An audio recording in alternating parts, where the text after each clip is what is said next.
नुकत्याच झालेल्या लोकसभा निवडणुकीत राजकीय पक्षांकडून विकासाच्या मोठमोठ्या गप्पा मारण्यात आल्या, पण प्रत्यक्षात विकासाच्या नावावर धूळफेक सुरू असल्याचे चित्र दिसून येत आहे.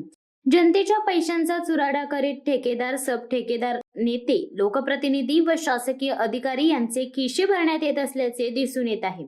दरम्यान परिपूर्ण विकास व्हावा, दर्जेदार काम व्हावे याचा पाठपुरावा करणाऱ्या पत्रकारालाच खुलेआम पैशांची ऑफर ठेकेदार तथा एका राजकीय पक्षाच्या नेत्याकडून देण्यात आली आहे.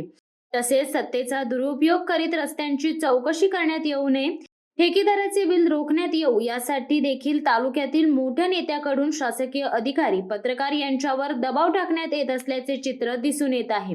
खालापूर तालुक्यातील गावागावात दर्जेदार रस्ते होण्यासाठी प्रशासन आपल्या परीने प्रयत्न करीत आहे.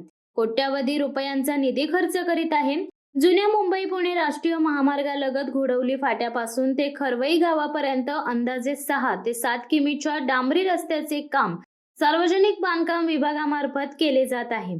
तसेच कर्जत खोपोली महामार्गालगत मानकिवली गावातून अंदाजे 1.5 ते 2 किमी सिमेंट कॉन्क्रीटच्या रस्त्याचे काम देखील जलद गतीने सुरू असल्याचे चित्र दिसून येत आहे. महामार्गापासून ते मानकिवली गावापर्यंत अर्धा रस्ता बनवण्यात आला असून पुढील रस्त्याचे काम सुरू आहे. मात्र या रस्त्यांची कामे योग्य पद्धतीने झालेली नाहीत, त्यामुळे या रस्त्यांच्या कामाची चौकशी व्हावी. चौकशी न करता ठेकेदाराचे बिल अदा केल्यास उपोषण करण्यात येईल, असा इशारा अखिल भारत जर्नलिस्ट फेडरेशनचे रायगड जिल्हा अध्यक्ष राजेंद्र जाधव यांनी दिला आहे. शिवसत्ता टाइम्स न्यूज ब्युरो, खोपोली. दे धडक बेधडक वृत्त देणाऱ्या आपल्या शिवसत्ता टाइम्स न्यूज चॅनलला लाल बटन दाबून सबस्क्राईब करा आणि बेल आयकॉनला क्लिक करायला विसरू नका.